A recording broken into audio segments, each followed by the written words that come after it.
Hello student, नमस्कार सभी को। तो जुड़ जाइएगा जल्दी। और जो मेरी आपके साथ जो क्लास डेली चलती है एमसीक्यू की इवनिंग में, तो वो स्टार्ट हो चुकी है, ठीक है। और सुबह मॉर्निंग में मैं थ्योरी क्लास अपलोड कर देता हूँ, और थ्योरी क्लास पढ़ने के बाद जब आप लोग दिन में मेरी थ्योरी क्लास पढ़ लेते हैं तो उसके बाद इवनिंग में मैं एमसीक्यू की क्लास लेता हूँ, जिससे आपकी प्रैक्टिस हो जाती है। तो चलिए चलते हैं, और जो भी जल्दी से जुड़ जाएंगे बच्चे तो बहुत अच्छा रहेगा। तो मैं पहला क्वेश्चन लेता हूँ और स्क्रीन पर दिखाता हूँ आपको क्या है क्वेश्चन। इसका आंसर आप लोग किस तरीके से दे पाएंगे, आप लोगों की कितनी मजबूती है।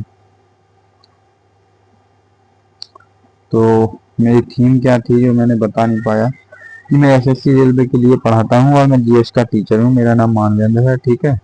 और मेरा पेड बैच भी चलता है मानवेंद्र क्लासेस एप्लीकेशन पर, तो जिसको भी आवश्यकता है वो ले सकता है। अभी बहुत 50% डिस्काउंट चल रहा है और बहुत ही अच्छा बैच है उसमें। तो फर्स्ट क्वेश्चन स्क्रीन पर शो हो चुका है, तो बताइए आप लोग इसका आंसर क्या है। भारत में पहला युद्धपोत जो किसने बनाया था, बताइए। भारत में पहला युद्धपोत किसने बनाया था। तो भारत का सबसे पहला युद्धपोत बनाया गया था पुर्तगालियों के द्वारा, ठीक है। Right answer is B. अगला क्वेश्चन आपके सामने। 1857 के विद्रोह का तात्कालिक कारण क्या था। वैसे आज के कुछ क्वेश्चन थोड़े इजी टाइप के हैं, उतने मतलब डेप्थ में नहीं है, तो थोड़े हम जल्दी कर देंगे। 1857 के विद्रोह का तात्कालिक कारण चर्बी वाले कारतूस थे, ठीक है। चर्बी वाले कारतूस थे, ओके। अगला क्वेश्चन। भगत सिंह राजगुरु सुखदेव को कब फांसी दी गई थी। तो 1931 में इन तीनों जनों को फांसी दी गई थी, ठीक है।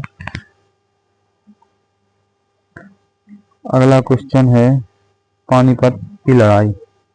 तो पानीपत की जो लड़ाई है वो पहली लड़ाई कब हुई थी। वैसे तीन लड़ाई हुई थी, पहली लड़ाई कब हुई थी। 1526 में हुई थी, और बाबर और किसके बीच में, बाबर और इब्राहिम वर्सेस वर्सेस इब्राहिम लोदी, ठीक है। इब्राहिम लोदी के बीच, ठीक है। इलाहाबाद संधि किन के बीच हुई थी। अंग्रेज मुगल, अंग्रेज मराठा, अंग्रेज अवध और अंग्रेज और बंगाल, बताइए। तो इलाहाबाद की संधि अंग्रेज और अवध के बीच में हुई थी, ठीक है। किसके बीच में, अंग्रेज और अवध के बीच में। चलिए 5वां क्वेश्चन। अब हम बात करेंगे ज्योग्राफी की, ठीक है, भूगोल की। तो भूगोल में कुछ हम क्वेश्चन ले लेंगे।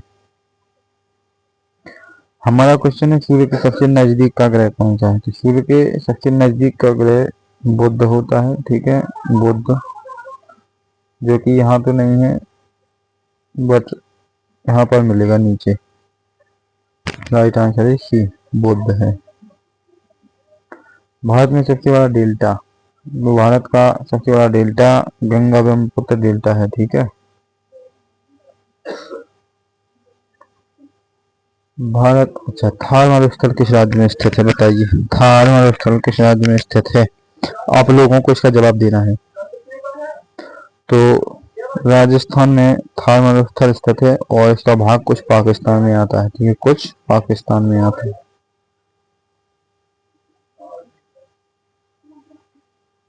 हमारा क्वेश्चन जैव मंडल यानी कि जैव मंडल रिजर्व, बायोस्फीयर रिजर्व की भारत में संख्या कितनी है। तो इनकी संख्या भारत में 18 है, कितनी है, 18 है, ठीक है।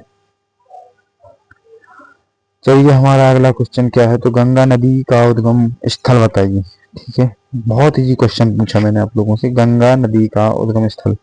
और कोई एसएससी हो चाहे रेलवे, कोई कठिन नहीं पूछती, पूछती वो सरल है, सरल हम लोग याद नहीं करते, इसलिए तो पीछे रह जाते हैं। तो हम बेसिक से लेते हैं, अभी हम इजी क्वेश्चन करवाएंगे, फिर मॉडरेट, फिर थोड़ा टफेस्ट। तो गंगा नदी का जो उद्गम स्थल है वो कौन सा है, गंगोत्री हिमानी, ठीक है।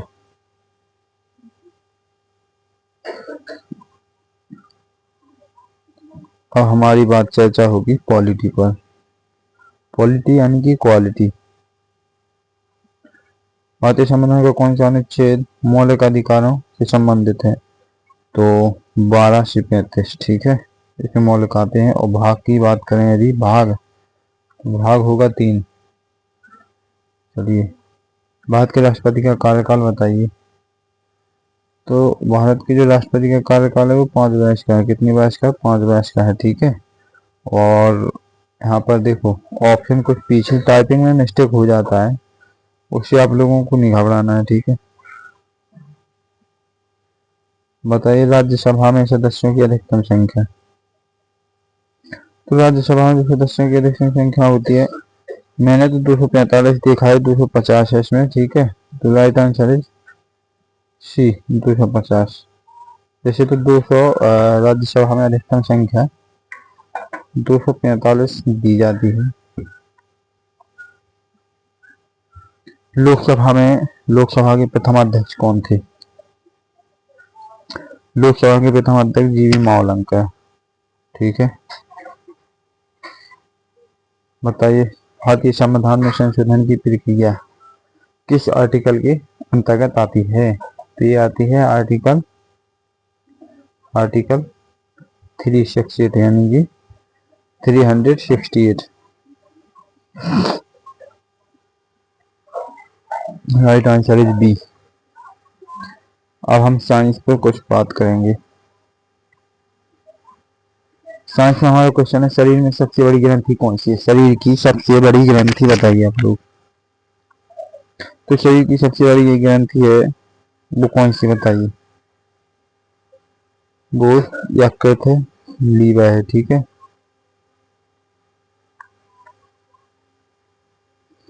सूर्य में कौन सी गैस प्रचुर मात्रा में होती है? सबसे अधिक मात्रा में सूर्य में जो गैस होती है वो हाइड्रोजन होती है, ठीक है।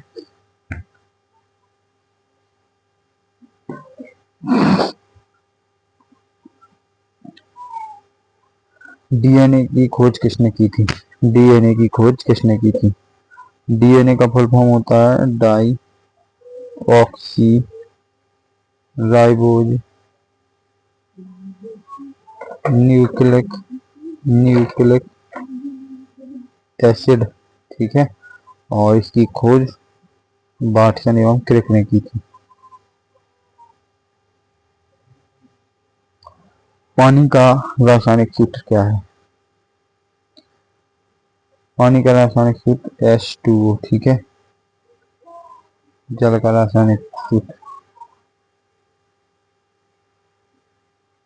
कुछ बात अर्थशास्त्र पर करते हैं। अर्थशास्त्र यानी इकोनॉमिक्स और साथ में समसामयिकी करंट अफेयर, ठीक है। भारत का पहला डिजिटल बैंक बताइए। भारत का पहला digital bank Airtel payment bank, ठीक है, डिजिटल, और वो भी पहला। भारत की पहली बुलेट ट्रेन तो मुंबई से अहमदाबाद के बीच, ठीक है। Right answer is C.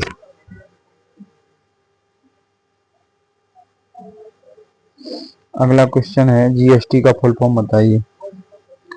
GST का फुल फॉर्म वैसे सभी को आता है, गुड्स एंड सर्विस टैक्स, ठीक है, जिसको हम जीएसटी बोलते हैं, ठीक है। Right answer is B. चलिए, तो मेरे आज मिनिमम क्वेश्चन थे और बहुत इजी थे। तो कभी इजी, कभी मॉडरेट और कभी हार्डेस्ट हमको पढ़ने ही पड़ते हैं। तो इससे क्या होता है, हमारे जो ब्रेन है ना, उसकी एक्टिविटी और ज़्यादा बढ़ जाती है, क्योंकि हमें हर तरीके के क्वेश्चन चाहिए होते हैं ताकि हमारा ब्रेन भी ठीक ठाक काम करे। अब हम बात करेंगे बैच की। तो देखो,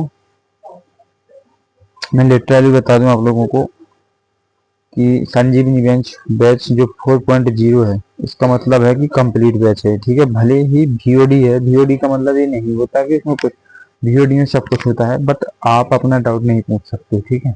डाउट पूछना है तो एप्लीकेशन में ऑप्शन है, पूछ सकते हैं बाद में, ठीक है। अलग से ऑप्शन है एप्लीकेशन से आप डाउट पूछ सकते हैं।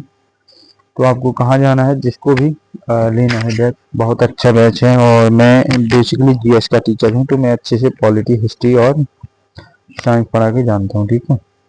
जिसमें मैं एसएससी रेलवे के लिए पढ़ाता हूँ। और मॉन्यूमेंट क्लासेस एप्लीकेशन पर आपको जाना है, पॉलिटी बैच आप अच्छे से परचेस कर सकते हो। इंडिया में सबसे कम प्राइस पर है, जो कि आप एनटीपीसी रेलवे, आरपीएफ यानी एसएससी रेलवे के हर एक एग्जाम के लिए, ठीक है। और मेरा बैच कोई ज़्यादा महंगा नहीं रहता, इसलिए उस पर ज़्यादा मैंने छूट नहीं दे पाई, ठीक है। 399 का था, जिसको मैंने 299 का किया है, ठीक है। इससे ज़्यादा मैं छूट नहीं दे सकता। जिसको भी चाहिए कॉन्टैक्ट, इससे आप जुड़ सकते हैं। और डिस्क्रिप्शन में लिंक लगी हुई है एप्लीकेशन की, तो वहाँ से आप एप्लीकेशन डाउनलोड कर लीजिएगा, ठीक है। उससे आपको बेनिफिट मिलेंगे, डेली 3 टेस्ट सीरीज मिलती है उस पर। तो आज के लिए बस इतना ही। और अच्छा, एक बात और मैं बताना भूल गया, इस पर आपको कोड लगाना है, कौन सा कूपन कोड कौन सा लगाना है आपको। यदि आप बैच परचेस करेंगे और जिसको भी 50% ऑफ चाहिए, उसको कूपन कोड लगाना पड़ेगा MC098। इस पर उनको कितना 50% मिल जाएगा। ओके, चलिए तो बस आज के लिए इतना ही। जय हिंद दोस्तों, और वीडियो को शेयर जरूर कर देना। थैंक्स दोस्तों।